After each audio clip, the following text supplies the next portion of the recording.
बीच एक बड़ी खबर आपको बताएंगे। जस्टिस यशवंत वर्मा पहुंचे सुप्रीम कोर्ट। सोर्सेस के हवाले से जानकारी ये मिल रही है कि कैश कांड के मामले में दायर याचिका सुप्रीम कोर्ट की अंतरिम जांच पैनल की रिपोर्ट को चुनौती दी गई है। जांच कमेटी की रिपोर्ट को अमान्य करार दिया जाए।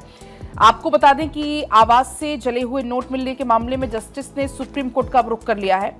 जानकारी यह है कि उन्होंने अंतरिम जांच पैनल रिपोर्ट को चुनौती दी है। साथ ही जस्टिस वर्मा ने मांग की है कि सुप्रीम कोर्ट की 3 जजों की आंतरिक जांच कमेटी की रिपोर्ट को अमान्य करार दे दिया जाए। जानकारी तो यह भी है कि जस्टिस वर्मा ने तत्कालीन मुख्य न्यायाधीश संजीव खन्ना के द्वारा प्रधानमंत्री और राष्ट्रपति को 8 मई को की गई सिफारिश को रद्द करने की मांग की है। इसी बीच हमारे साथ सुमित जुड़ गए, लीगल एडिटर। सुमित, क्या कुछ और जानकारी इस मामले को लेकर आपके पास है?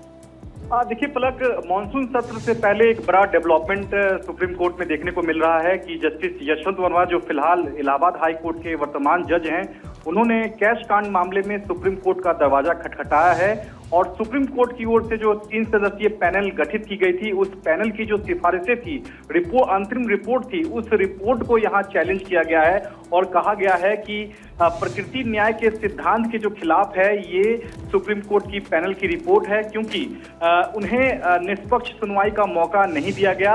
यहाँ तक भी ये भी कहा गया है याचिका में कि उन्हें व्यक्तिगत सुनवाई का मौका नहीं दिया गया और बिना सुनवाई का मौका दिए ही उन्हें दोषी करार दे दिया गया है। याचिका में यह भी कहा गया है कि 3 सदस्यीय जांच पैनल पर यह भी आरोप याचिका में लगाया गया है कि उन्हें निष्पक्ष सुनवाई का अगर मौका नहीं दिया जाएगा तो ये कहीं न कहीं प्राकृतिक न्याय के सिद्धांत के खिलाफ है। और ऐसे में जो रिपोर्ट है जिसमें सीधे तौर पर कमेटी ने जस्टिस यशवंत वर्मा को दोषी पाया था और उनके खिलाफ कार्रवाई करने की मांग उठाई थी, उस रिपोर्ट को रद्द करने की जो मांग है वो सुप्रीम कोर्ट से की गई है।